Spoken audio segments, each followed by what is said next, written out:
All right, we are live. I'm Peter van Valkenburgh. I'm going to be the chair of this next and final panel.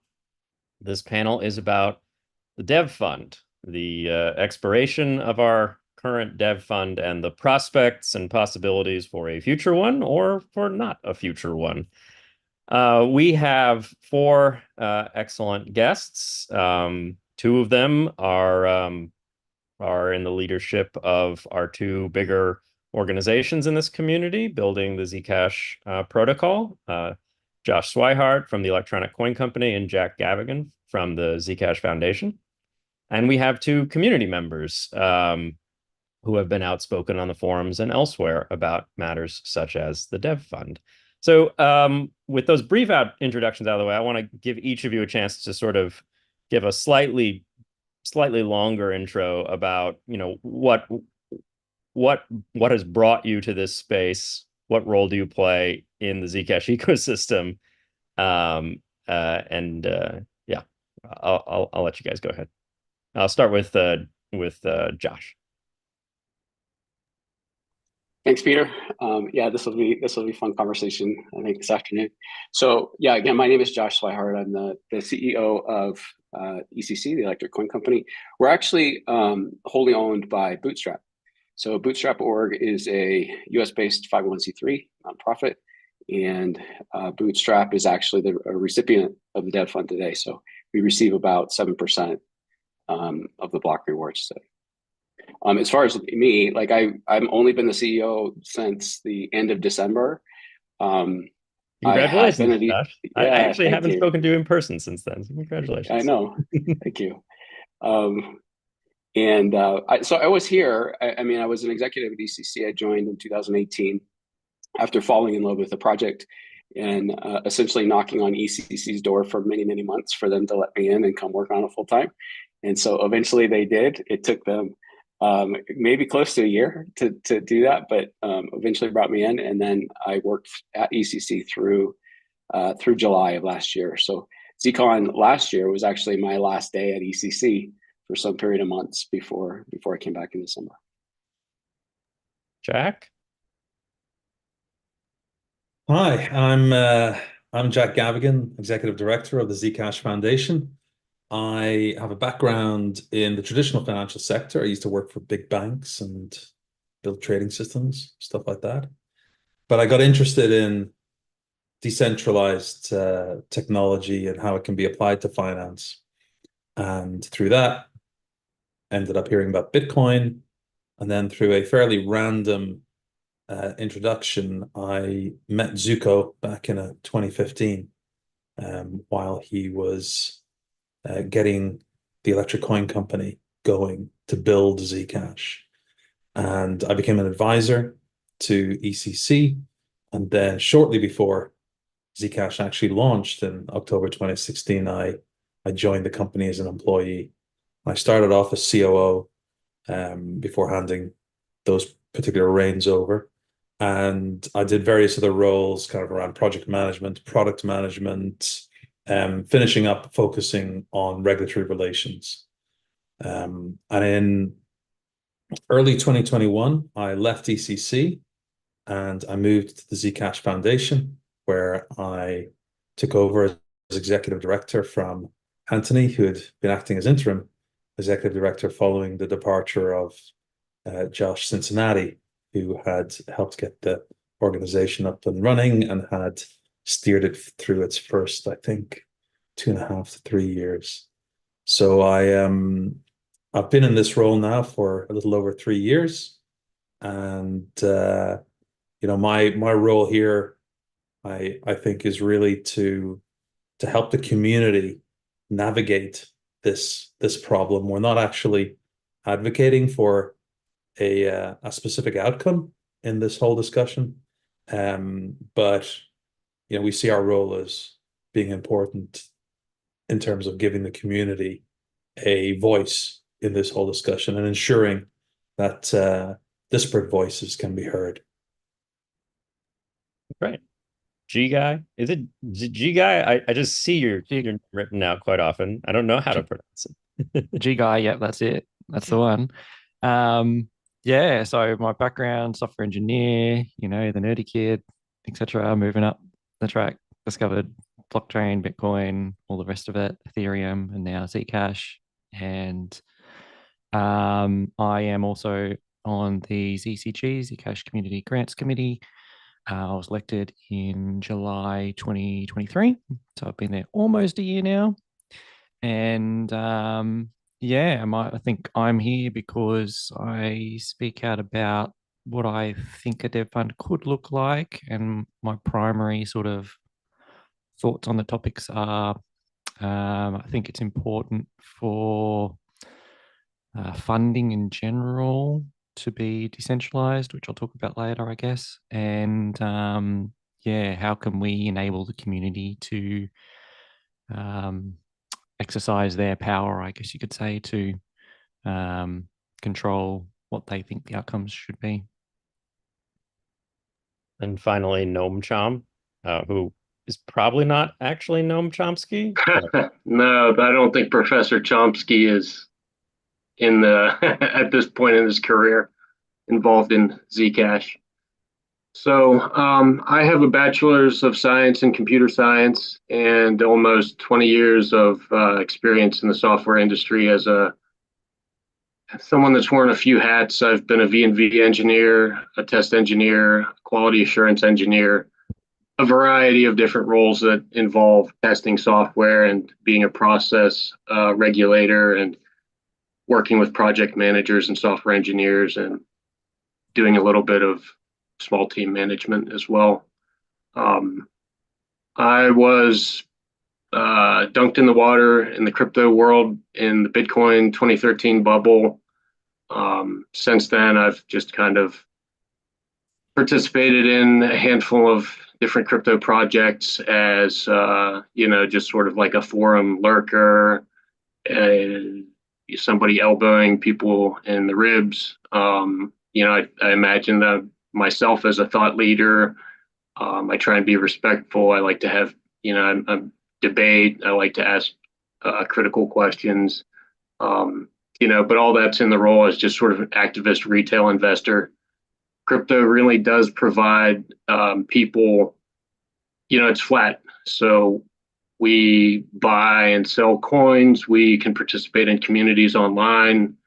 I think it's, that's part of the story that crypto gives to the world. It flattens an asset class and it makes technology accessible. It makes a lot of things accessible that, the S&P 500, the big companies don't, things are not accessible in that respect. So, but yeah, for Zcash specifically, I've been here since 2018. I only got active in the forum when I found out about the forum in the kind of like the end of the 2021 excitement cycle.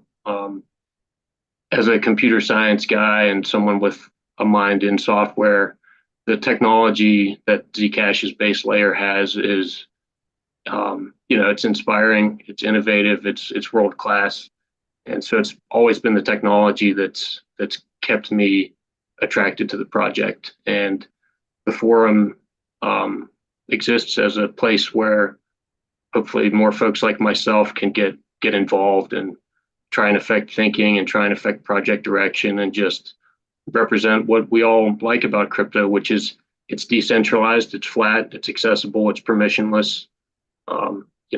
That's why I'm here. Great.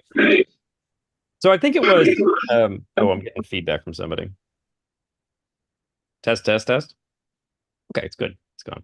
So I think it was Vitalik Buterin who said at some point while arguing with probably Bitcoiners, maybe somebody else, that all consensus is social consensus. The idea being that, yeah, there's a lot of math and cryptography that's essential to the way cryptocurrencies operate. But at the end of the day, the decision by the several individual and autonomous participants on the network of which software to run, embodying which consensus rules, is a subjective social decision. And so that's the lens that I look through generally when I think about really hard choices about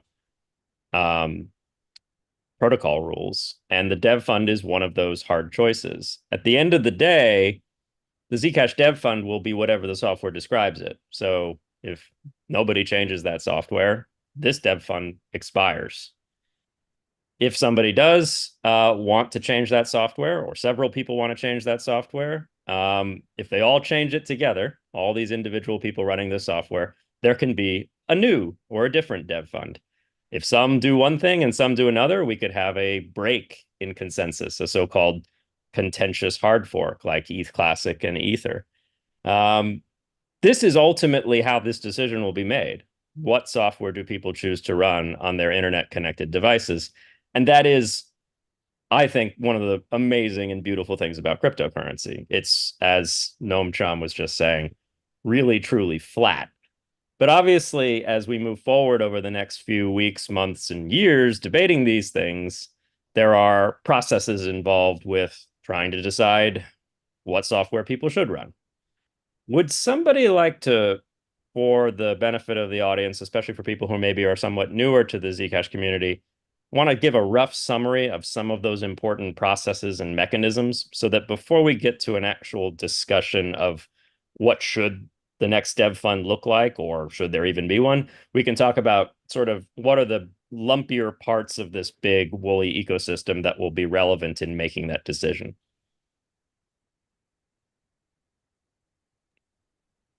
I guess I'll take that one. I was about to draft you anyway, Jack. So, as you say, social consensus is the key decider. In practice, whether a change such as the institution or changes of a dev fund gets implemented on the Zcash blockchain through a change to the protocol is it's a matter for agreement between the Electric Coin Company and the Zcash Foundation. And the reason for that is because the Electric Coin Company registered Zcash and its logos as trademarks in various jurisdictions around the world. And what that meant was that, for example, during the really early days of Zcash, like really early, when somebody on the internet decided that they were going to fork Zcash, remove the founder's reward, and call it Zcash Classic, the Electric Coin Company was able to say to them, "You can't do that," and that was that's the use to which the trademark can be put. It can be put to other uses like taking down scam sites and whatnot, but that means that the trademark means that whoever controls that trademark gets to effectively decide what Zcash is. They can go to an exchange and say, that a coin that you're listing that you're calling Zcash, that's not Zcash because we have the trademark. We require you to delist it or stop calling it Zcash. Now, in I think it was 2019, before the current dev fund was put in place, the Electric Coin Company and the Zcash Foundation reached an agreement, and that agreement is published. If you just search for Zcash Trademark Agreement, you can find the details of it, whereby ownership of the trademarks was transferred to the Zcash Foundation under an agreement which included various provisions around how the trademarks were to be protected and enforced and whatnot, but also included key provisions around how the use of the trademarks could be exercised to define what Zcash is. And essentially it says that if either ECC or the Zcash Foundation propose a network upgrade, which is the term we use for a change to the Zcash protocol, something that could, in theory, result in a hard fork, then both organizations must agree as to whether the new chain that results from that network upgrade will be called Zcash, or will not be called Zcash. The old chain should continue.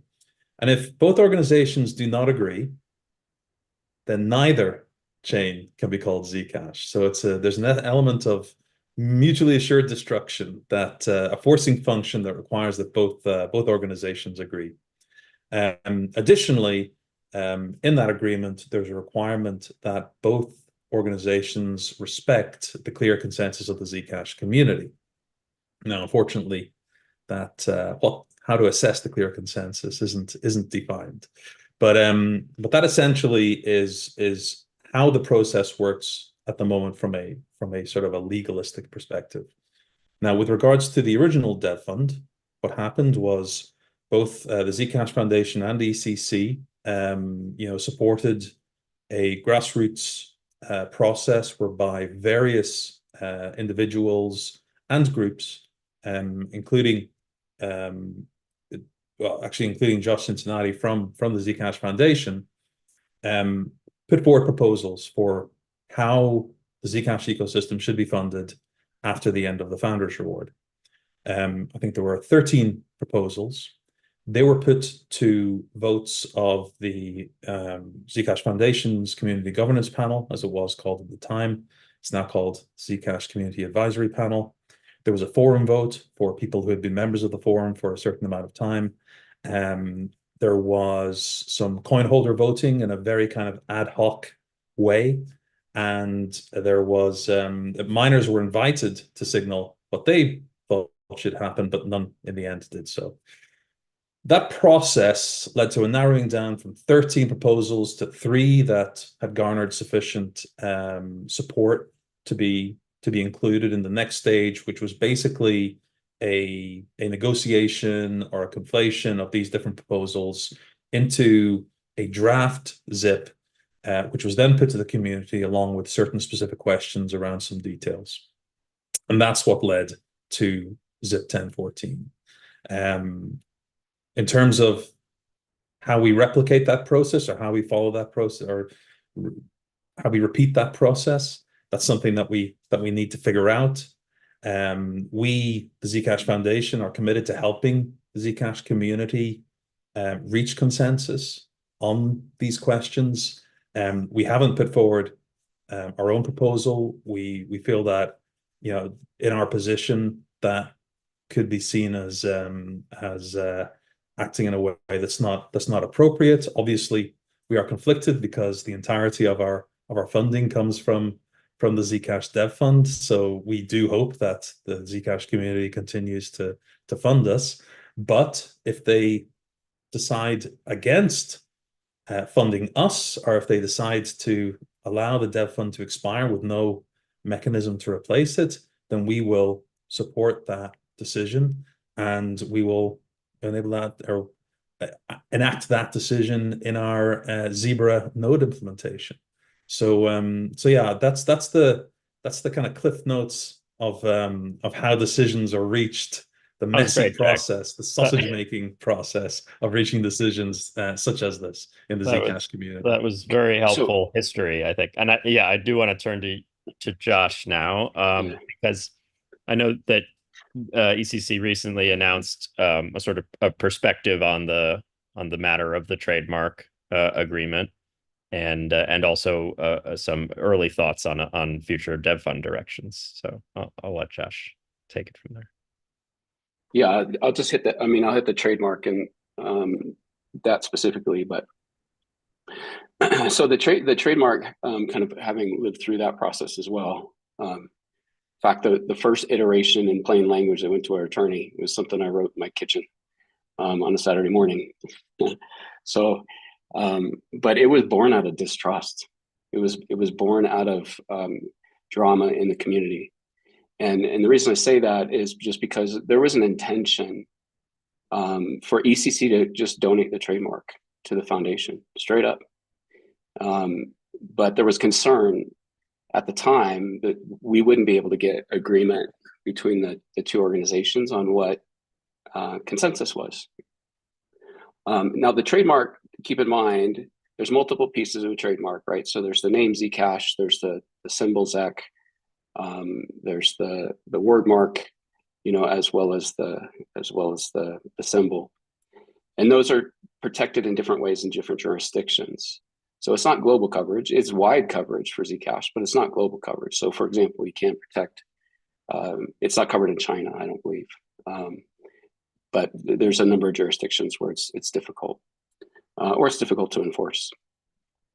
But we, the decision, so we made a decision, we made an announcement that we will terminate the trademark. And we wanted to do that before, not the trademark, excuse me, but the trademark agreement. And we wanted to do that before there's a dev fund conversation, because we don't, in doing that, we don't want there to be kind of a perception that somehow we'll use the trademark agreement and our assessment of community sentiment to determine the outcome of the dev fund. So we're saying we're going to walk away from it. We're not going to do a 202 multi-sig. We're not going to use it to try to affect a change here. We want to see the community's voice and the community's will clearly respected. There's different ways to terminate the agreement. So we said pending negotiation with the foundation was the framing. So Jack and I have a call on next Tuesday, I think, next week to start that conversation about those pieces. So there's a provision in the agreement that allows ECC, or it allows either party a 90-day out, and then there's consequences of the out, right? So if ECC makes a unilateral decision, then we lose the ability to use the mark. We can't support the Zcash website without the foundation's approval, or run the Twitter account, unless the foundation gives us license agreement. There's provisions that allow for mutual termination, if that's deemed to be a better option. So it was envisioned in the original language that this might not live forever, and that there was different mechanisms that might make sense, or different reasons that might make sense. And we felt like now was the time to move away from that agreement. I guess as a quick follow-up, Josh, because I think this might be a question some people have in their minds. I appreciate very much the idea that, we should be sure that we're not using intellectual property as a blunt instrument to overwhelm the will of the community. I'm definitely, for my entire life as a lawyer, and before that, when I was just an advocate in the tech space, a big fan of, good tech triumphs. Usually copyright, patent, and even trademark sometimes gets in the way of good tech triumphing. See the abuse of copyright laws in the early days of the internet to try and stifle public debate and the open internet. But the way we were describing the trademark agreement made it sound like both parties were mutually distrustful. And I think that's right. To some extent, still to this day. That's kind of the beauty of cryptocurrencies, is that we can reach agreement on chain, even if we're all strangers in some way or mutually distrustful. That's pretty good tech. And given that mutual distrust, it was a way for the two active software development groups in the space to have a kind of veto right. If you saw the other one not obeying the will of the community, if you will, you could then threaten to blow up the trademark. It wouldn't be that you'd sort of like say, no, mine is the real Zcash. You would just say, well, you're not acting in good faith, so now there is no Zcash. It was mutually assured destruction. So I guess my question is, does ending the agreement make it more likely that we'll be able to surface the interests of the community, or does it actually remove a tool that was useful for helping keep each other honest in surfacing the will of the community? That's a great question. So there's two pieces to it. There's kind of philosophically, and there's kind of a regulatory piece to it. So, philosophically, it requires at the end of the day for both organizations to come to an agreement on how we're going to get consensus for the community, and for the organizations to then publicly assert through the signing of a document that says we agree that this particular chain is Zcash, and then post that up on the internet. So I have a kind of a philosophical belief that as a public good, there should not be two organizations that make that decision. There should not be two signatures on a piece of paper that says this is what the true chain is. And instead, it happens through consensus. It happens through what nodes people choose to run, what people choose to do. So that's kind of the philosophical thing. The other thing is related to regulatory. And there's a kind of elephant in the room. It's something that we don't talk about very much, and it was in the foundation's last financial report I published something in my weekly update on the forum. Both the foundation and ECC are under subpoena by the SEC, currently under subpoena by the SEC. Now, I believe we've all done our filings, and hopefully it's all dead, and we feel very good about the position. But we were the targets, the two owners of the trademark. There's a reason that only these two organizations, and that these two organizations were selected to be subpoenaed. So we have a public good chain that is supposed to be worldwide, a worldwide public good for the use of the community, using kind of legacy regulatory copyright, trademark, excuse me. And then on top of that, it creates brittleness, it creates weakness by not being as decentralized, or to perceived to be not as decentralized. So that was, whether or not people agree or not, that was ECC's rationale, and that's the reason we took the step. Got it. I've always thought the trademark is the least evil of the intellectual properties, because it's really just there to avoid brand confusion. It's not there to claim ownership over something that's underlying the mark. Like, you can't say that we own Zcash. We just own the thing that helps people recognize what Zcash has been through time. And you can always still fork the chain, right? And you can run something else. All right. But I want to bring with this change, just real quick, with this change, if it's a unilateral break of the termination of the trademark agreement, the Zcash Foundation will have the sole responsibility and choice to name whatever change. If there's a fork, for example, and I hope there is not. I don't believe that there will be. But if something like that were to happen, then they would have the ability unilaterally to make the decision within those jurisdictions in which it's protected. Yeah. And there's all sorts of other options as well. I mean, one thing that's come to my mind is a sort of defensive patent pool that could be much larger, not patent, but trademark pool. We could bring more entities into some sort of a defending the mark agreement. But let's not get too sidetracked into the trademark discussion unless we have time to circle back to it. I want to bring in GGuy to talk about sort of the way that the community gets involved in the decision-making process, the way that he's gotten involved in the decision-making progress, and any remarks you have about sort of the trademark and the way we awkwardly try and grope towards consensus in this space. Yeah, so I will just point out that when I think of what I do and how I advocate for my beliefs and what I think maybe some other people's beliefs are, I do think of it like, there is the trademark and there is a clause in there which says, look at community consensus or sentiment and try and, leverage, some form of process where if there is a strong suggestion that there is community sentiment or consensus in a certain direction, then would be able to pull that lever, I guess you could say, and let our voices be heard. But I don't want to get too bogged down in the trademark thing, because if the trademark just didn't exist at all, there is, for example, as we say, right, it's the nodes that people run that decide on Thingo. But I was joking to someone only yesterday saying, well, wouldn't it be funny if I just announced, oh, look, I've got a Zcash fork, go to my GitHub page, GGuy/Zcash, and go run my node. Who's going to run that node? Not many people are going to run that node.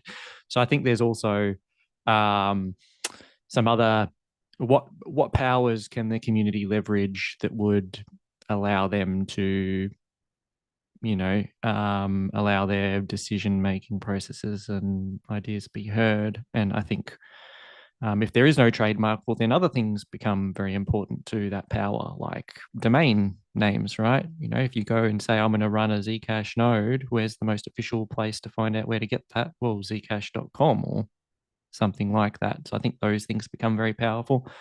So I think I don't want to get too bogged down, because I think community decision-making processes can work in both scenarios.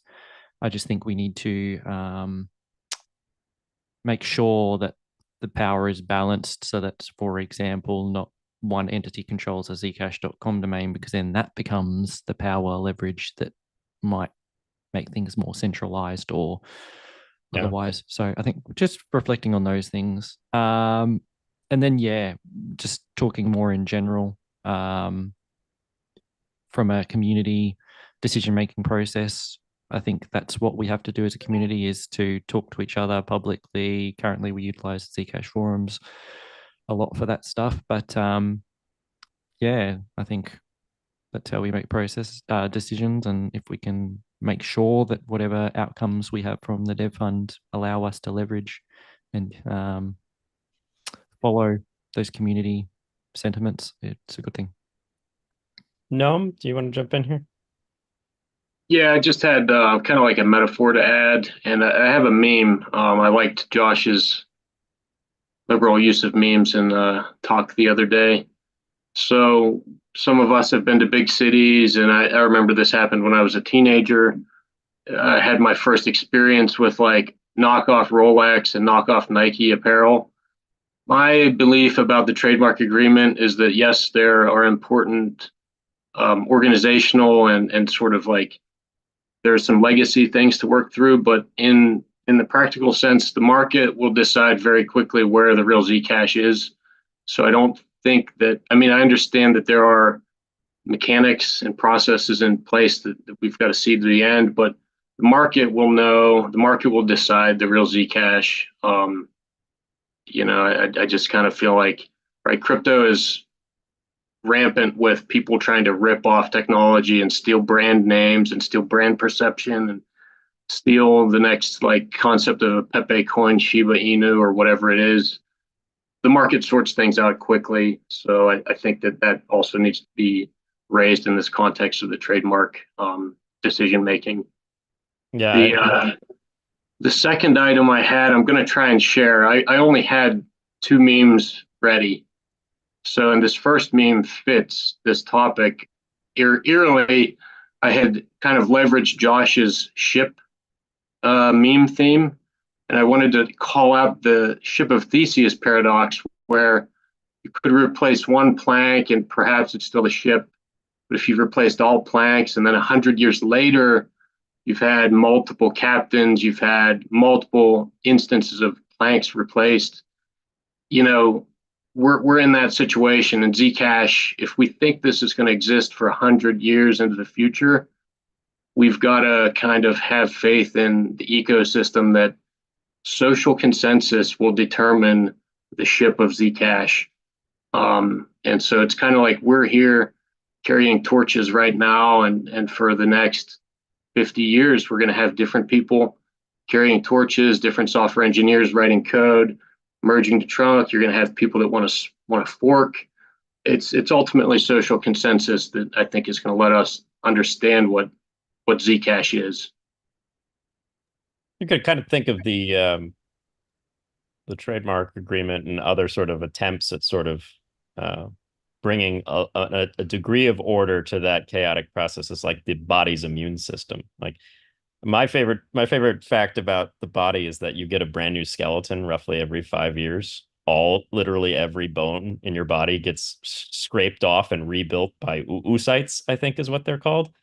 And so you're really not you after 5 years, and that's the slowest part of your body to regenerate is your bones. And it's the immune system that kind of steps in and tries to make sure that you don't start regenerating in bad directions, right? Or just dying. But at the end of the day, yeah, I don't know what I'm rambling about now. No, same thing for Zcash, right? You know, the whole node's going to be replaced. Zcash D to Zebra D, right? Yeah. All right. So we've got. Sorry, I just want to jump in on the ship of Theseus thing. Here in the UK, there's a deeply loved comedy show in which a character who's a road sweeper, he literally cleans the roads, claims that he's used the same broom for 20 years. People are like, what, really? You know, and doesn't it get worn out? He says, no, I've replaced the handle 17 times. I've replaced the head 25 times. It's the same broom. And you know, Zcash is going to be like that. We'll have replaced everything. We've replaced all the software, but it'll still be, you know, at its core, Zcash is the protocol. You know, it's the protocol that that everybody runs and everybody, you know, agrees on. So yeah, all of these details are really just just mechanisms for reaching that social consensus. So I see the trademark really as a detail. It allows us to bring some order to the chaos, because in certain situations, the certain types of organizations and people, including scammers and fraudsters, thrive in chaos, and being able to bring at least some order to it, albeit one that's crafted by the community, I think benefits us. All right, so I think I want to now turn to the substance of the dev fund itself. I think I'd like to just go to each of you in turn. We'll go alphabetically. That makes sense. And if you could give like a general statement of your personal preference, I probably may or may not want to speak for your organizations to the extent you are at organizations, for the next dev fund or not dev fund. And it's completely okay to answer that question with, I think it's inappropriate to voice a strong preference here or something like that, because I'm still thinking. But then I guess what I would want to hear is, do you have any sort of red lines or outcomes that you think would be particularly bad for the community for given reasons? So Jack would be the first alphabetically. Even though G comes before J, but never mind. Oh, no. G. Can't do alphabet at all. Okay, we'll do GGuy first. Hang on, are we using aliases as real names? Come on. Anyway, sorry. I'll go first. It's fine. Yeah, so I think I've proposed a couple of things, but I think my main core priorities, I guess, or beliefs for the dev fund, there's a couple. And that's really, the first is, I think the community need more power enablement support in making dev fund like decisions more often. So I think one of the flaws and one of the things that's gone wrong in the last dev fund is we have this kind of 4-year period of time where we say, well, we've kind of made the decision on the dev fund, and then any time sort of discussions come up around, well, maybe the dev fund could change. Maybe we need to be a bit more agile with what the dev fund is.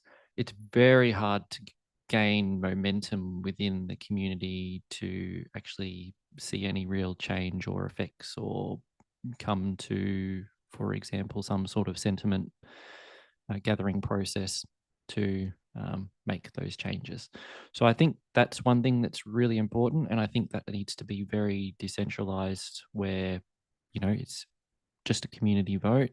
How we structure that, there's a few ways we could do that, but I think that's would be a good thing. And I think also to enable that, I think we probably need to decentralize how that sentiment gathering happens. So at the moment, sentiment gathering happens via the organizations, ECC or ZF, polling the community. I think it would be good if those questions and sentiment gathering process was governed by maybe one way of doing it would be to have some elected members to a committee do that, which I call a Zcash small council in my proposals. So that's one thing that I think is important. Another thing which I think gets overlooked a little bit is I think we have this thing called the Zcash Sustainability Fund, which hasn't been deployed yet, but I think it's a really important thing to look at protecting the future of Zcash and how we fund things. And that's not to say necessarily that that the only way Zcash is going to be successful is if a dev fund exists. I don't think that's necessarily the case. But when I think of the future of Zcash and what it could look like in 10, 20 years time or something like that, I hope it's going to be this thing that is used by heaps of people, and it's looked at as this kind of public good that is publicly goods funded in some way of fashion. And how do we do that? And one mechanism for doing that is to fund things like we do with mining, fund things through the issuance of ZEC. But I think it's important to reflect on the things that could potentially go wrong. Like one small example, I'll just do it really quick, is OpenAI, and you look at how they get funded, and now they've become, they're meant to be this thing that's looking for the public good and blah, blah, blah, blah, blah. But now they're almost solely funded by Microsoft. So it's like, well, it doesn't really matter what structures you have in place. There's a centralization of funding in that open AI agreement now, and it kind of feels like Microsoft then has a lot of power over what OpenAI does. And if that becomes AGI, what does that mean for the world and the people of the world? And is it good for centralization of funding? So I think protecting against centralization of funding is equally as important as some of the other things. So those are my two sort of main beliefs. How that comes into play, there's many mechanisms which we will probably discuss today, and I think they're all pretty valid. So I think we can all work together to make those work. I guess I'm next. It's funny that you mentioned the idea of an elected council to help shape this sort of process. Because we hear these ideas coming up on the forums and out of the community, and in some cases it feels like people are reconstructing the idea of the Zcash Foundation from first principles. Let's have a council or a board that's elected by the community that then exercises decisions or makes certain decisions on behalf of that community, and that's really what we do at the Zcash Foundation. The majority of the board, I'm a notable exception, are elected by ZCAP, which is a panel of over 180 members of the community, and they consult the board consults with the community through ZCAP on key questions, and the board appoints someone to run the foundation, and they, in their madness, chose me. And I meet with the board. We met recently, and we have these great discussions, and we talk about what we should consult with the community on and what we shouldn't, and the sort of process of figuring out what the community wants. I think there are two clear options. Number one, you can go direct, and we do that with specific ZCAP votes. For example, electing members of the Zcash Community Grants Committee, and the ZCAP can elect a body to make decisions on the community's behalf, or we can go direct to ZCAP and say, here's a specific question, we want your input on it. And that, for example, an example of that is when the foundation consulted ZCAP about whether the foundation should make it a priority to keep Zcash ASIC resistant. And the community said that they should not. And that's one of the reasons why mining of Zcash is now dominated by ASICs. So another use where we go directly recently was for minor grants. We looked at we looked at minor grants. We thought this is intended to be a fairly small thing, so we can experiment with a bit. Let's see what happens if we go direct to the community and see how they make decisions about grants. And I think in fact, I personally think that the decisions made by ZCAP were a lot more conservative than even I would have been. I think I would have approved more of those grants. But yeah, like it's always going to be tricky trying to figure out how to make decisions, because decision making is a form of power. So by taking a role of stewarding the process of decision making, you're going to make yourself a target for those who want to influence the decision. And we see a lot of criticism of both myself personally and the Zcash Foundation as an entity. What I would say is that we do our best, we do listen, and at the end of the day, it's impossible to keep everybody happy. There are alternative ideas that people have suggested. People have talked about coin holder voting. People have talked about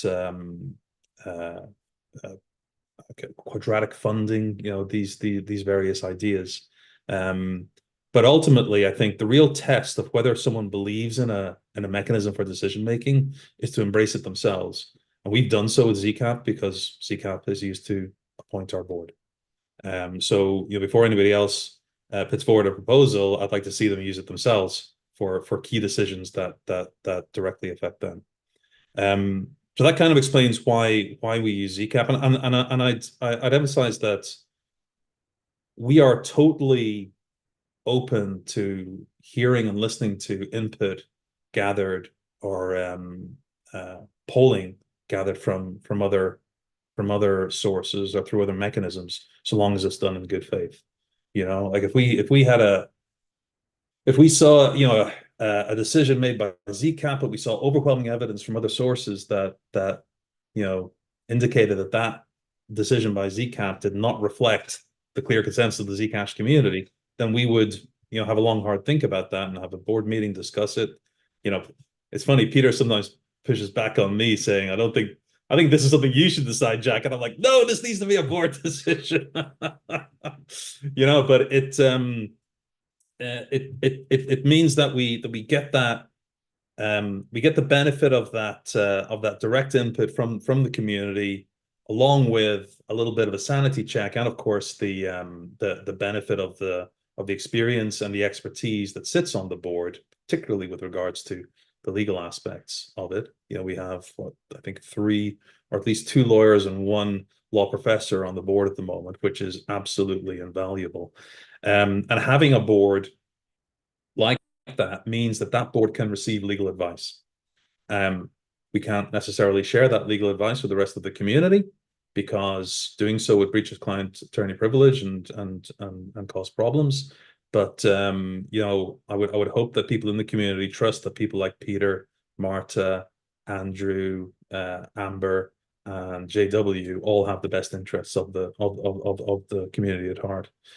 Now, in terms of how we get how we reach a decision, like I said, we haven't put forward a proposal. My own personal view is that the Zcash project would benefit from ongoing funding. I think it definitely needs to evolve. I think it needs to be more focused. I think we need to listen more to the community in terms of what we should be prioritizing. I think that there's a question that will come up later around whether we should be focusing on building the rails or focusing on helping people build on top of those rails. And I think that my personal view is that we should be building the rails. That's obviously shaped by my own background and whatnot. But definitely I want to see it being more decentralized. And I think that it's important to remember that decentralization is not just about making decisions, and it's not just about who gets the money. It's also about capability. And it's taken us at the foundation, several years to build up the capability, to build software for Zcash, to build Zebra. I would caution against jumping to the conclusion that just giving money to another organization is going to mean that they can instantly start to contribute meaningfully. I should give a shout out to Kedit, who have that capability in terms of their expertise of zero knowledge proofs and whatnot. So it's a difficult problem to figure out how to craft the question that we're going to put, or the questions that we're going to pose to the community.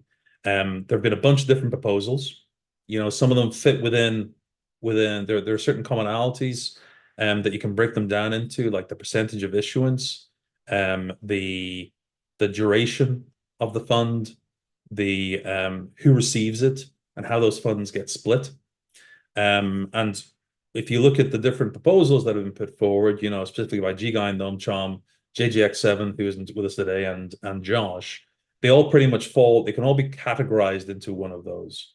And I published a blog post, a forum post, which illustrates that recently. I think the process of reaching consensus is going to be iterative. We're not going to just have a single vote and then that's it. If we want to make sure that the community has the ability to reach a genuine consensus, we can't just pick the highest voted option. We have to narrow things down, discard the options that have the least support, and then try to see if we can get consensus on one of the remaining options. And that's essentially what we did the first time round with 13 different proposals that were put forward. So it's not a clean, easy, simple process. It's messy, and those sausages will be made in public. And it may be that we go down a certain path in terms of polling, and then we discover that actually we've backed ourselves into a corner that nobody supports, and we need to reverse back and go down a different path.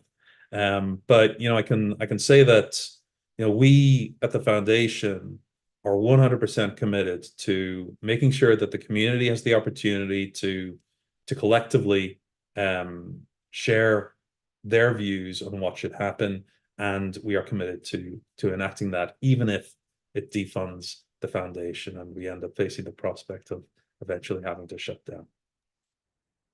Josh? Okay, so the question is a perspective on it, or if we want to give a perspective on the fund.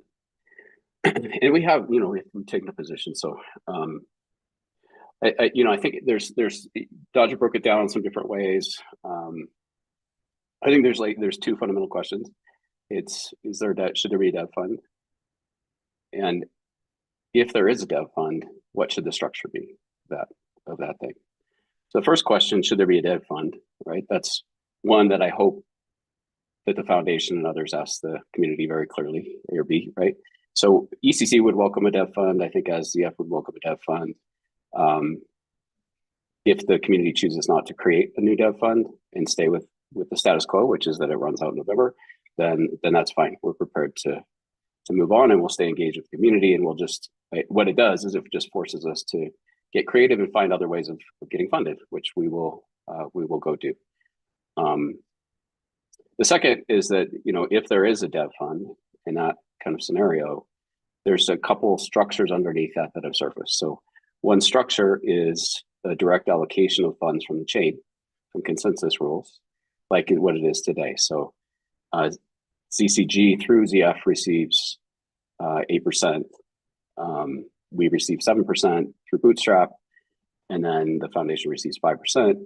And the wallets are embedded in consensus rules. And as GGuy talked about, it's 4 years. And if you're going to change that, you got to fork it. And so that is one option, is that we say, okay, we want to change it for some period of time, and people can, vote for their favorite project to receive whatever percentage of the debt fund that they think. The other option is to move to a purely grants-based model.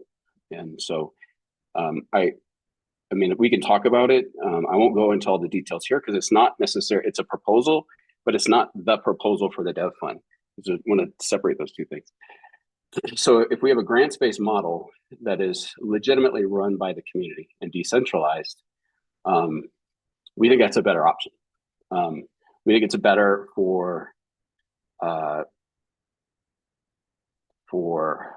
of decentralization, breaking down some of the brittleness. And so, Peter, actually, I want to quote you. I wrote it down, and I'm going to totally take you out of context, but I loved it.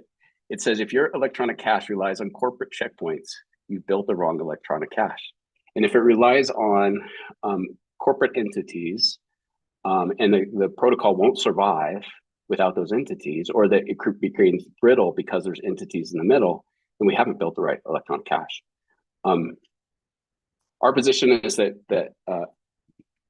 the whole dev fund must shift from sustaining organizations to driving outcomes. And Zucky Manian, who sits on the Bootstrap board, and he's a leader in the Cosmos community, and he put out a tweet and said, any future dev fund must shift to strategic goals rather than sustaining organizations. Vitalik also put something out recently talking about the dev fund, saying that it was his suggestion that we look at retroactive funding. That's kind of hard to do. There's some conversations in that in the forum, but it's interesting, right? As different mechanisms. All that is to say that we feel so strongly that addresses shouldn't be embedded in the chain. That this is something that we had It served its purpose. Now it's time to move forward with a different model. The ECC said, we won't accept funding directly from the chain. Now it puts us at risk, right? Because that's where our funding is. And we've got some other assets, yes, but it doesn't guarantee long-term sustainability. People get nervous about it. But what it means is we would still want to try to apply for grants. And we would want to be accountable for our work. And in a grants-based model, these organizations could continue to exist and continue to support functions, but it may change the nature in which they receive funding. So, for example, in the proposal that I put out, without getting all the details, ZF could, for example, say, okay, we want funding for 1 year to be able to support ZBRD. We're going to do monthly reporting. This is the outcome that we're going to deliver for this period of time. And the community can then decide whether or not it wants to fund that thing, or whether it wants to fund something else, or whether it sees its priorities. And actually, ZF, we'd love to fund you, but we'd love to fund you to do this other thing based upon, as Dodger said, the set of expertise. And then the foundation decides whether or not it'd want to pursue a grant. Those kind of models are really interesting, but this is like such an important, we're at an inflection point. We get to make this decision now as a community. It's such an important decision. Let's not screw it up. We have weeks, not months, to make a decision to get any kind of change in the consensus rules ahead of a November activation, if we're trying to get something in when the current at the current happening, when the fund runs out. So my suggestion or proposal to the community is to say, yes, let's move to a more decentralized mechanism that drives outcomes, that has greater community involvement. But it's going to take us some time to do that and to sort it out. And let's recognize that. And rather than try to shoehorn that in the network upgrade this November, let's give it a year. Let's give it a year and say, the mandate is to come up with this thing that the community can all rally around, that has these attributes. And we'll just extend the existing dev fund so it doesn't choke anybody off and people can plan. But by the way, it's 50% less tokens because of the halvening. But let's extend it a year, and it gives people some more time. It gives the community more time to create a model that is substantive, that is not brittle, that is agile, that will drive us for years to come. All right, let's get to Noam. Thanks. So, like someone who does their homework, I prepared statements. So I'm just going to read here for a minute or two, and then I've got a meme, and then I will go through the rundown of my proposal and my thinking around why I picked numbers and pointed fingers at different organizations. Zcash has the potential to become a heavily adopted world-class blockchain that opens up new doors for users seeking privacy-critical financial services and assets. I've long held the belief that the crypto markets, and more broadly, the global base of crypto users, are deeply underestimating the value of financial privacy. The Zcash teams have a decorated legacy of delivering breakthrough innovations, which have trailblazed for the privacy and zero-knowledge proof sector of the crypto industry. Under the right circumstances, I believe that these teams can be expected to continue to do so for years and even decades to come. In large part, we can all acknowledge that the protocol-coded dev funding model served both the individuals and teams that they compose to enable them to deliver these unprecedented series of innovations. While Zcash's protocol and infrastructure technology and the broader ecosystem of technology and people around it are AAA grade, quite literally the highest grade, the same can't be said today about the Zcash native unit of exchange, ZEC. ZEC has been unable to store value, let alone grow value consistently in almost a decade of market presence. The picture is especially bleak compared between ZEC and other crypto assets, rather than just compared against government fiats. This has created a conundrum.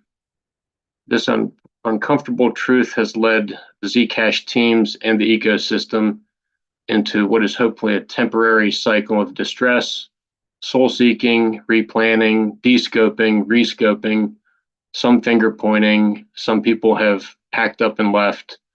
we've all been here and experienced the pain points that price has inflicted on the project.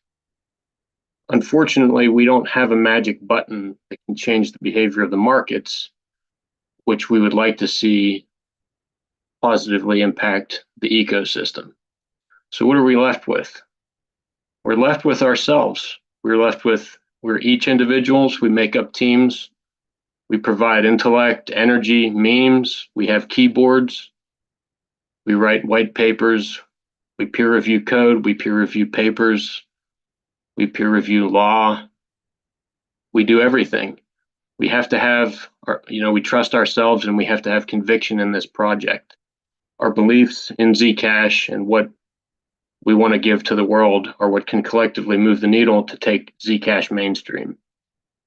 I feel that retaining a dev fund is a means to protect the core of the project.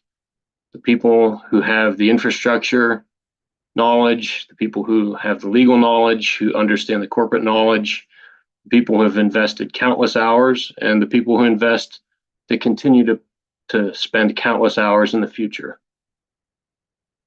And we would like to protect the organizations that have been built, and these are US based, and they've been built to serve Zcash and serve everyone else in the community that does the building and the delivery.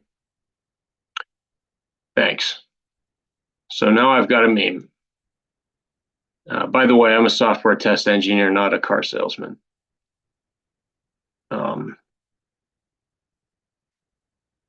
This is what I think of when I think of Zcash. I think of a privacy-centric blockchain network that selects features from Bitcoin, Ethereum, and Tether. Tether is where we get the ability to be commerce for the planet. People spend in fiat, not crypto assets. Crypto assets are stores of value.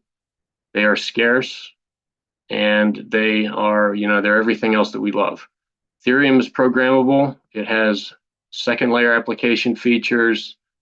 It has meme coins. It has DeFi. It has everything that, the Zebra node upgrade is slowly going to begin to deliver on.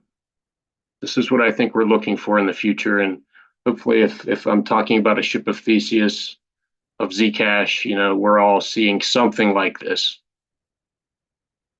The bonus meme, if I click the right button here in Paint, is this, right? The dev fund is it's a marriage proposal. Does your organization want to be married to the Zcash protocol for the next 4 years?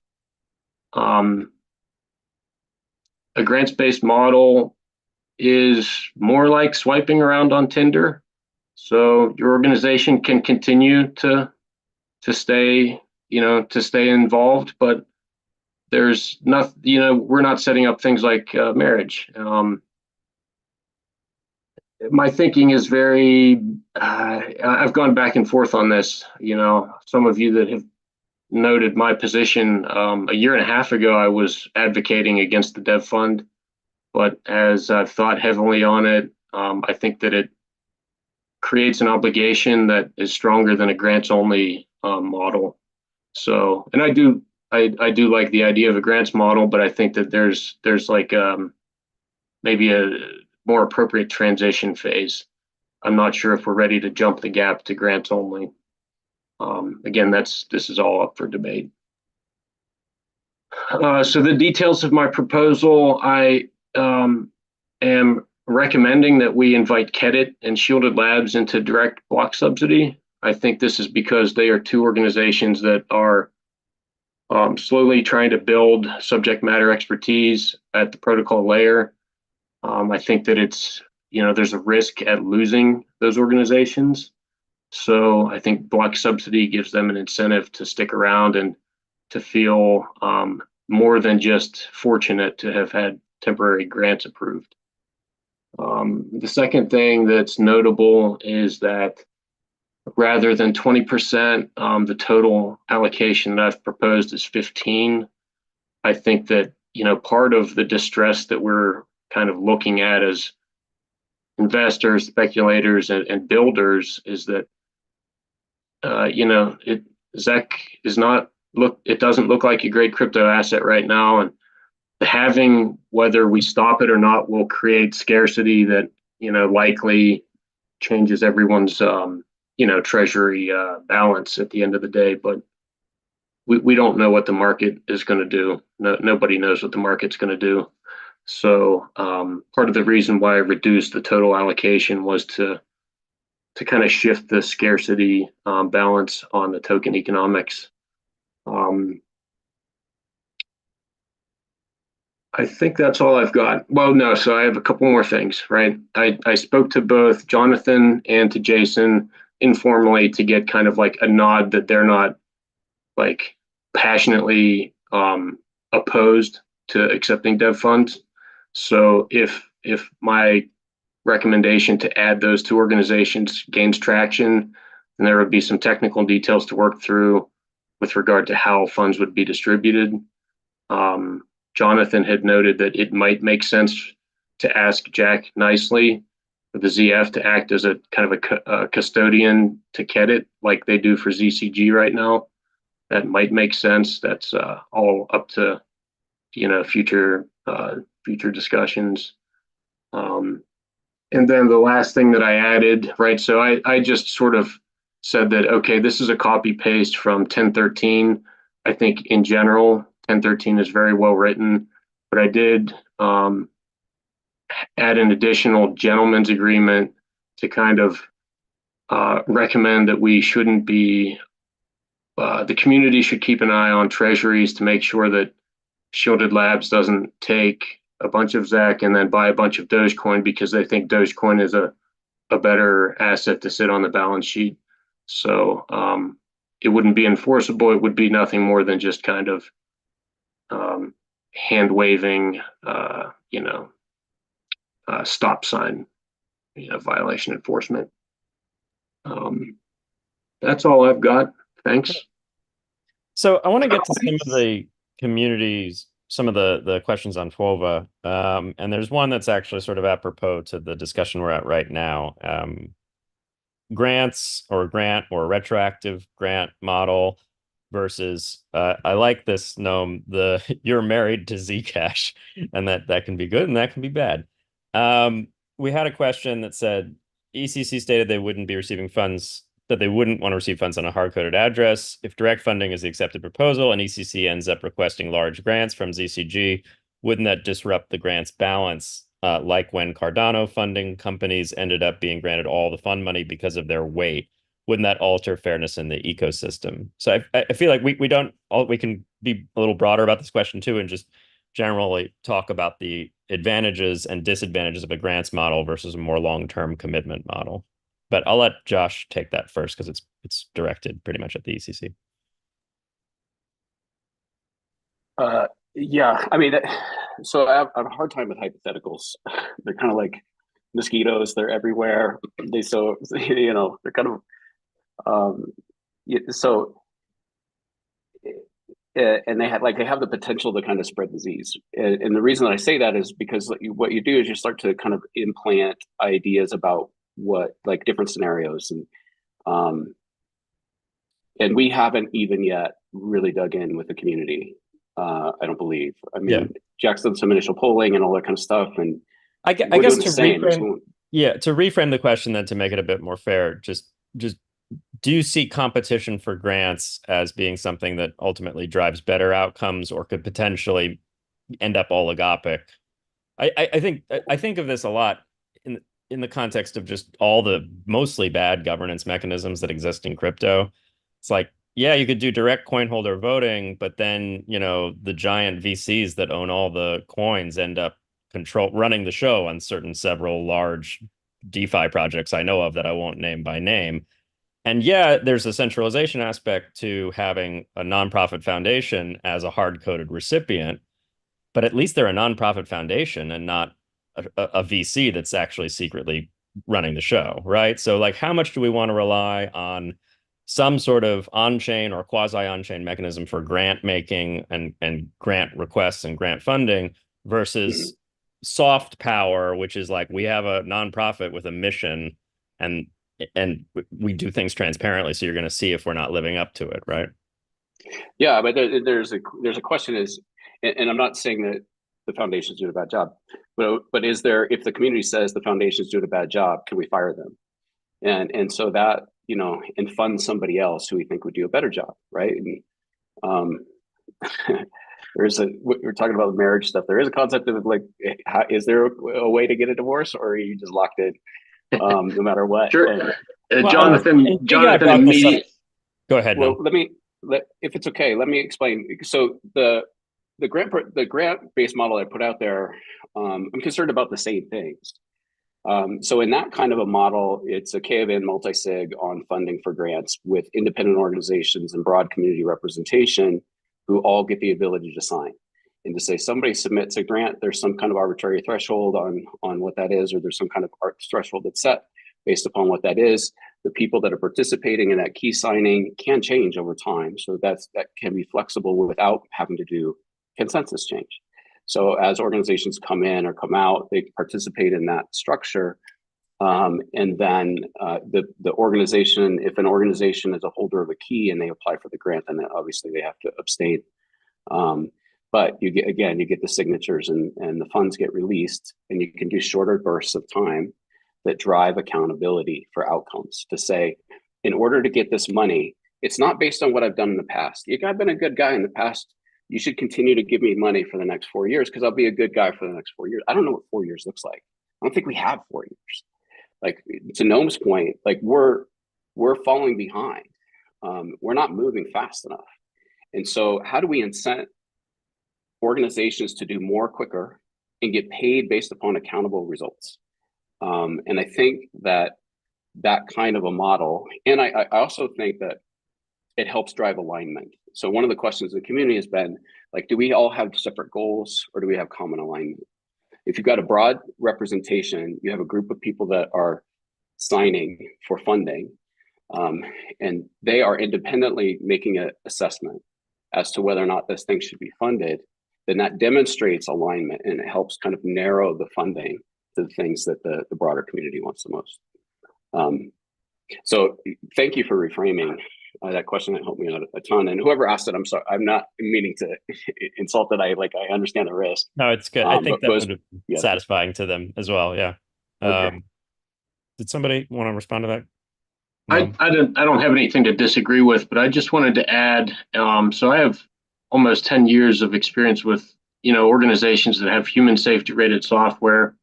And some of the software engineers that I have worked with have, they have code commits from 1995 on braking and propulsion systems and transportation enterprises.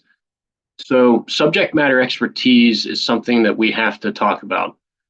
The ECC and the ZF are sitting on it. And there's no way to kind of like force people to become subject matter experts if it's even possible with regard to the Zcash protocol layer. So we can go through the abstract. I think we all agree in the ideal sense. I agree with Josh. Like, we need to spread out competency, beyond just two organizations. But in a very practical sense, it's a huge challenge, and I think that we need to be making sure to balance how fast we think that can actually be done. So, I just wanted to add that point. Like, we need to be talking about subject matter expertise, because giving someone's organization a grant for $500,000 to do something in 6 months runs the risk that they kind of look at Zcash's protocol. They put forward a very responsible proposal, but at the end of 6 months, they could still be scratching their head because there's, there are these learning curves. There's like a point of inertia that most software engineers break. There's, we've got to just acknowledge that there's so much in-house human capital with the ZF and the ECC. And I think slowly KEDIT is getting there. I just think that there's like, what is the balance and what is the timeline and what's really practically going to work? Jack? Yeah, I think there's two ways of looking at this. The one approach is to say, this is what we should do, and this is why. because it solves these problems. Another approach is to look at the problems and to see whether we agree that they are in fact problems, and then to brainstorm the best solutions to them. So, a great example, I think, is the problem that the first dev fund was locked in for 4 years. Now, in reality, that wasn't the case, because if the ZIP 1014 was changed on a number of occasions, and so anybody could have proposed a change, and if there had been sufficient, I think, community support for it, I'm pretty sure that ECC and ZF would have considered it. But I do agree that there was this anchoring effect in place, that because it said 4 years, everybody kind of assumed it was going to last 4 years. And speaking for myself personally, not on behalf of the foundation, I definitely think that any future dev fund needs to be an awful lot shorter. If it is going to be one that's embedded in the protocol, it has to be a lot shorter. Or there needs to be an expectation and a willingness to make changes to it regularly. So if we look at the Zcash Community Grants Committee, there's turnover, there's regular turnover there. There's no expectation that the same people are going to be there for 4 years. There are scheduled elections that take place, and we could have a similar thing, even if the dev fund is embedded in the protocol. The whole subject matter expert thing, is a really important one, because it touches a few different aspects, and one of those aspects is that, and it was Cody Burns who kind of highlighted this on the forum recently, and it's something that has been an issue for years. Because of the founders reward, and then because the dev fund came around, there has been this attitude, I think, of don't pay, don't play. And I'm quoting Cody Burns directly there.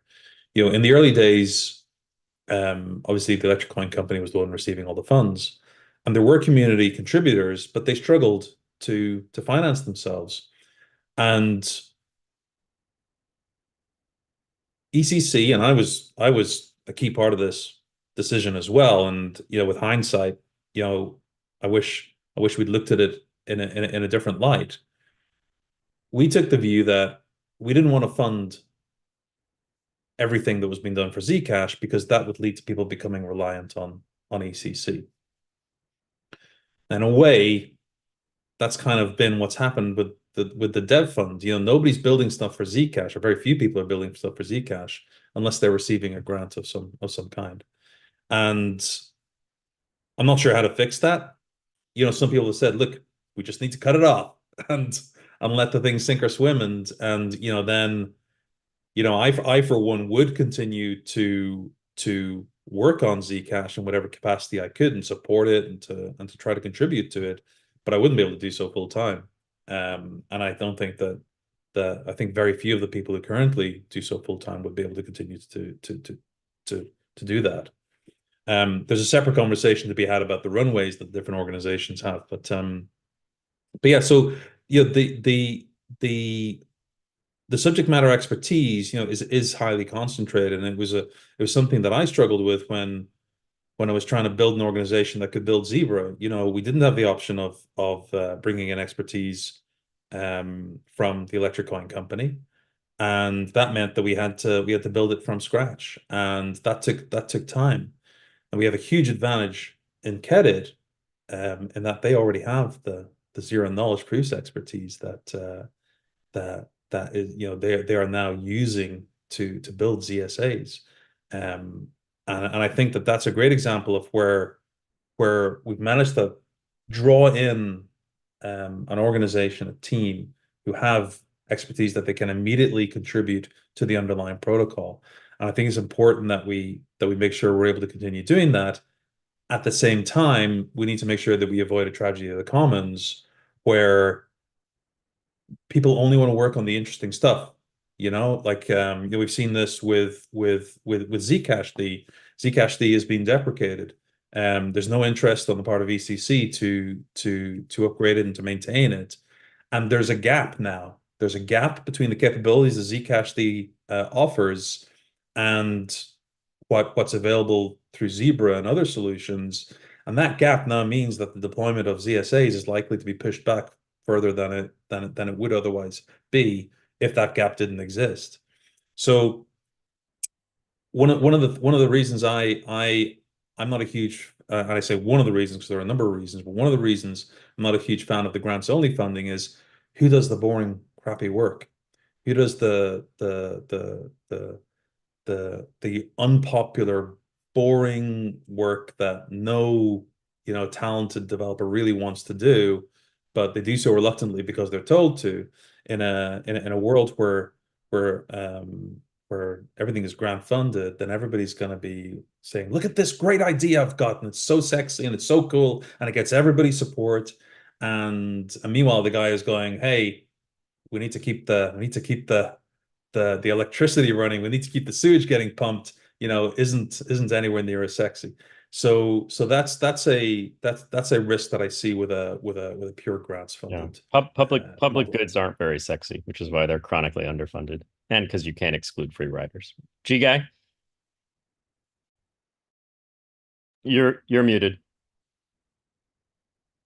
Sorry, I clicked unhand.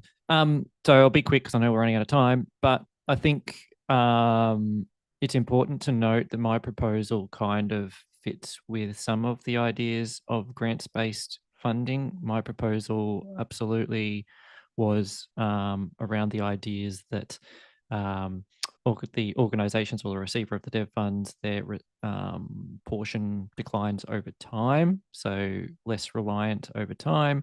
And I think it's also important to note that the proposal was that every network upgrade, we can change who those recipients are and what they receive. So I view my proposal as a grant-like based proposal, but every network upgrade, the community gets to vote and say, and the idea is it puts incentives in place, and I think incentives are so important, puts incentive in place on the receivers of those dev funds to put their proposals and really think about their business use cases and everything else, because they're going to be proposing every network upgrade to the community and saying, this is what I want to spend the next 9 months or whatever it is doing.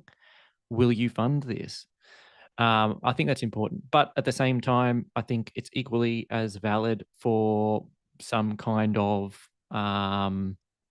K of N, organizations voting on stuff, and the community, of course, as a grants-based model. It's equally valid. So I don't really want to argue any of those points. But I will just say that I think it's important that if we do go to some sort of block system, as the ECC or Josh has proposed, that there be something at the top that makes sure that I hope every network upgrade, that's my sort of idea, the community gets to revote and say, is this working? And if it is working, yes, continue. If it's not working, how do we adjust it and stuff like that? I also think that we need to not think in binary terms. So, there's lots of debates about retroactive and proactive and community-based and engineered-based decisions and committee-based decisions, etc. They all have pros and cons. So why not just do them all, right? The easiest thing for me to think up, and I'm not saying this is what we should do, but the easiest thing to do right now would just be to say, all right, well, let's split it up between all things. Let's find a way to have 3 separate pools. One of those pools is community-based decisions. One of those pools is engineer-based decisions. The other is community-based decisions, and set it up as a grant structure and go at it.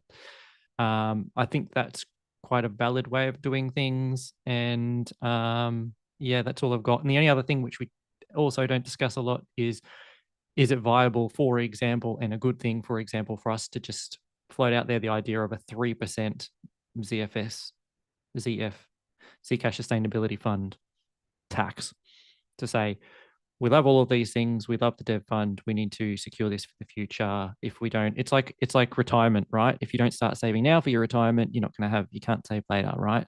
That's what I think of Zcash. So if we think the dev fund and funding from ZEC issuance is a good idea for the future as well, maybe thinking about putting 3% aside for the ZSF might be a good idea too. Anyway, that's it. And we're rapidly reaching the end of what I thought was a very long session, but maybe we didn't get to as much as we'd hoped. I'm gonna let Josh have the last word, I think, unless you had only a brief comment, then maybe we can do a round robin. I'm okay with you So having. we can do a round robin. That's fine. I don't want to monopolize the end of the time. So I just wanted to respond to something Dodger said about who wants to do the gritty work, and you'll get all these people want to do the shiny object stuff. So nothing precludes in the grants-based model. One, it's not a tragedy of the commons because it is getting funding off the chain. So there's funding available. And two, nothing precludes any organization from receiving long-term funding, including whatever that ball of materials is that they're requesting funding for. So if any organization said, like ECC went forward and say, okay, we would like you to fund our full operations for the next 4 years, I would probably assume that the community would say no. Like, we want to see some kind of accountability, we want to see tighter deadlines, we want to see, but there's some kind of middle ground possibility. And so it doesn't necessarily dissuade for somebody from participating in that way. Sometimes we think about grants in very discrete little balls, right? And it's like this piece of work, there's no overhead involved. We say, we know to run these organizations, there's overhead involved. We've got HR processes, we've got stuff, so that kind of stuff can be in a grant. It also allows for like some novel kinds of things where, so ZCG, for example, there's been conversations that the ZCG members get paid more for the amount of work that they're doing. So why can't ZCG apply to the community for a grant to receive additional funding? And the community can make that decision. And if the ZCG members say, well, we can't because it's not enough money for the time, then they're out. But so be it. I mean, that becomes a conversation. Any of these things, it allows for this kind of agility. Maybe the final word that I'll say is, one of the challenges is we have this, if we agree that Zcash is a public good, we're taking organizations with all their flaws, right? Flaws is maybe not the right word, with all of the kind of fragility that goes with it. Like, do they have funding available? They're in a regulated, area that we've seen the crackdowns. Does that get more heated? Leadership changes, employees change, there's attrition. So they may not be as good as they once were. They may be more good as they once were. But we're taking these organizations and saying, for some period of time, we're going to bed them into a public good, into a worldwide public good. We get to choose these wallets, and they have this guaranteed funding out of that public good. I just think there's a better model where we don't directly tie specific organizations to the chain. So to sort of round up the discussion, I want to let our audience know that I've seen most of your questions on WOVA, I think, and there's a bunch of really good questions that have come up about specifically funding certain types of things with the dev fund. Like, a great question just came in about more funding for things like community education projects like ZecHub and Zcash Brazil. We had two questions about the choices, perhaps best exemplified by the choices of the foundation, but general choices to favor infrastructure versus, say, use cases and say shopkeepers was the example in the question. I have not posed these questions, in part because we only have so much time, and because these are sort of questions about what should we spend money on, not how should the dev fund be structured. And if anything, these questions indicate that there's at least some preference in the community to structure the dev fund in a way where the community can directly sort of request funds for certain purposes rather than rely on organizations to sort of figure that out for themselves, even if they're nonprofits that have to embody the will of the community. So to give everyone sort of a last word, I want you to say, like, what's the thing? Let's end on a positive note. What's the thing you would really like to see the public good better funded in this future dev fund or not dev fund? What's the thing that makes you really excited about building in the next 1 year, if that's the epoch for the next dev fund, or the next 4 years, or let's keep it, soon. We'll go around in the order we did before. So GGuy, Dodger, Josh, and then Noam. What to fund? Okay, so get it, great. Community things, great. Security, great. And also, I think we also need to it's very easy in times like this to say, you know, constraints on financial constraints, but I think we also need to make sure there's some sort of out of the box thinking and innovation occurring, because if you stagnate for too long, you very much become a thing of the past, I think. And then all of the other things, I think proof of stake is very important. I also think scalability is very important and very underappreciated. We really need to look at those things. So how we fund all of those, who knows? But I think it's like, but I think just to reflect, one last reflection on the comment that you made and community-based funding and stuff like that, I think it is important that there are different, not sources, but different decision makers in funding processes. Like the engineers are going to know best about engineering type projects and protocol type projects. You know, the community is going to know best about community type projects. Committees might be best for outreach like things and interview like processes. Like ZCG, for example, when we hired the Zcash community security lead, is that what it's called? I've forgotten now. Mind blank. We interviewed like 8 or 9 organizations to do that. It was a really big task. A community on their own can't do that. Engineers shouldn't be wasting their time doing that. So I think that there's room for those things to occur. So I think, yeah, when we think about these structures, put them in place so that we get the pros of all of the different entities and stuff like that. Let's not think in binary terms and think this is the only way. And yeah, we'll have good outcomes for Zcash if we do that, I think. Jack? So first of all, the thing I'm most excited about is ZSA's finally, you know, the Zcash as a product hasn't significantly changed in nearly 8 years. And I'm so looking forward to the, you know, the rest of the world has moved on and we've been kind of stuck with the same thing. And you know, the various reasons for that, including, you know, kind of tech debt that needed to be, you know, resolved and gotten rid of. But oh my God, I'm so looking forward to having new functionality. And you know, there's a lot of things that we can focus on. I've been named community and Rails and engineering research and all the rest. And I think what I would love to see, you know, happen, I'm not sure it's gonna happen, but what I'd love to see happen is a sense of or a set of priorities emerge, very clear hierarchy of priorities, and a sense of urgency about those priorities. I really worry that, you know, we've been kind of fiddling around the edges and trying to and allowing perfection in certain cases to be very much the enemy of progress. And meanwhile, the rest of the world has been innovating and moving forward. So yeah, I'm a big fan of something that Steve Jobs once said, which was that focus is about saying no to lots of things. And saying no can be really, really uncomfortable. Yes, we should have community, you know, engagement. We should have people building stuff on Zcash and whatnot. But if you're honest with yourself about when it comes to setting priorities, you have to say no to everything that's not going to be one of your priorities. If you say yes to everything, then nothing's a priority.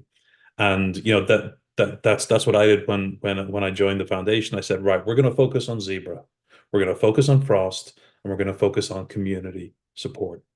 And you know, as we move forward, that's been our focus for the last 3 years. And there are lots of things that have come in, and you know, we've had to say no to them. And there have obviously, you know, we've done other little things that fall outside of those areas. But I think, you know, it's really important to remember that at the end of the day, Zcash itself, the protocol itself, is a product that competes with a whole bunch of other products, most of which do not include privacy. We have to make sure that Zcash is able to stand on its own 2 feet against something like Bitcoin, against something like Ethereum. And if people are looking at something like Ethereum and they're going, well, this gives me the ability to run smart contracts, and that becomes a key differentiating factor for them, then we need to be looking at that as well. You know, it doesn't matter how pretty, it doesn't matter how many great meetups you have, it doesn't matter how great Zcon is. and I have to say it's pretty great. I'm very impressed with the team with the job that the ops and comms and media team have done. I can take no credit for it whatsoever. It doesn't matter how pretty your wallet is, or whether we have the best solution for resolving the confusion around different types of addresses. If at its base layer, you know, if the car that looks like a Ferrari is running on a two-stroke, you know, half-a-liter engine, you're not going to get people buying it, you know? And if you're having to pay people to build products, to build shops on Zcash, then there's something fundamentally wrong with your core product. And I think that that's where we need to be. That's where we need to be focusing. And this is kind of addressing one of the questions that came in on the chat of why I think we need to be focusing on Rails. I don't think we focused on Rails enough over the past 4 years. In fact, over the past 7 years, I would say. You know, I think that we haven't listened to the market. We haven't, you know, looked at what's really important. What is it that's driving people to use these new forms of currency, and making sure that we're able to deliver them both those key differentiating features that they want and the privacy that we believe is important. Okay. Josh? Yeah. Adoption. So, like, I appreciate the need for the Rails, and we need the Rails to the point. Like, we need the Rails to be able to support what we want to do. But we should build the Rails before we discover the users. And so, and really meet the users where they're at. And who are the users that we want? And what are they doing? And where is it letting them down? Are they, so one of the things with ECC, right? And if you saw my talk on Monday, and some of the stuff we've been talking about is really working on building a full stack for Zcash in a new system outside the old system. Like, not trying to build a system that conforms to legacy financial systems and all the brittleness and the things that come there, like what we've seen with Bitcoin. But what does it mean to have a thriving kind of network of people that are able to use a full stack of products? And what is it that they want? Is it that they want just a simple wallet for private payments? Do they want programmability? Do they want to be able to collateralize their assets in order to get credit across chain, right? What are those things? And let's build those things. And if we're building the wrong things, we're going to know pretty quickly, because folks aren't going to use it. Right now, folks aren't using it enough. Like the amount of shielded transactions, you look at the amount of shielded transactions, which is, by the way, freaking brilliant, best in class, best in the world. And the line just goes like this, right, over our history. We haven't driven enough adoption. So that's where I'm hoping we get to, is that we get that moment where we have the full stack of tools that are available for users that allow this thing to kind of really take off. Noam, last word? Sure. So I've got remarks and then a joke that I just came up with. So tune out. Beware, you're warned. Not a meme? I'm shocked. No, this is off the top of my head. Zcash, I think that the dev fund, you know, I'm advocating for it. I think that there is infrastructure work, there's protocol R&D, there's maintenance, there are, you know, keeping subject matter experts happy, comfortable, and productive. I think that direct subsidy makes sense for that context. But I also welcome a broadening and growth of everything else that we could consider as grant-based.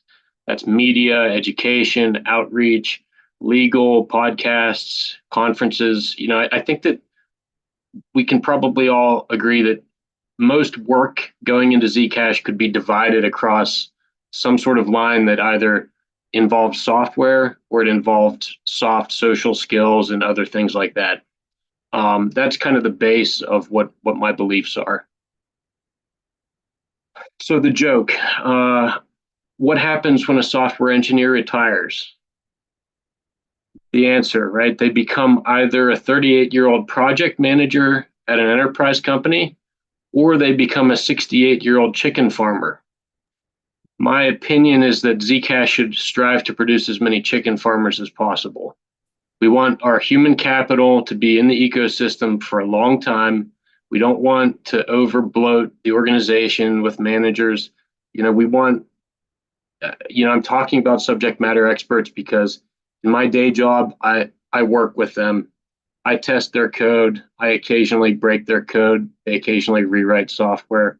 Zcash, the zero knowledge proof sector of cryptocurrency, is just, it's at the cutting edge, and the talent that exists that can interact with the protocol, we got to protect them at all costs. We want farm fresh eggs. We want eggs. Yeah, that's right. We eventually want nice eggs. Excellent. Well, thank you to the four of you for participating on this long discussion, but a valuable discussion. I want to urge the panelists to keep checking the WOVA app, and I want to urge the audience to vote for questions on that app that haven't been addressed in this panel, and we can keep the discussion going in text. So with that, thank you all for listening. Have a great day. Thank you, Peter. Thanks, everybody. Thanks so much. Great to speak to y'all.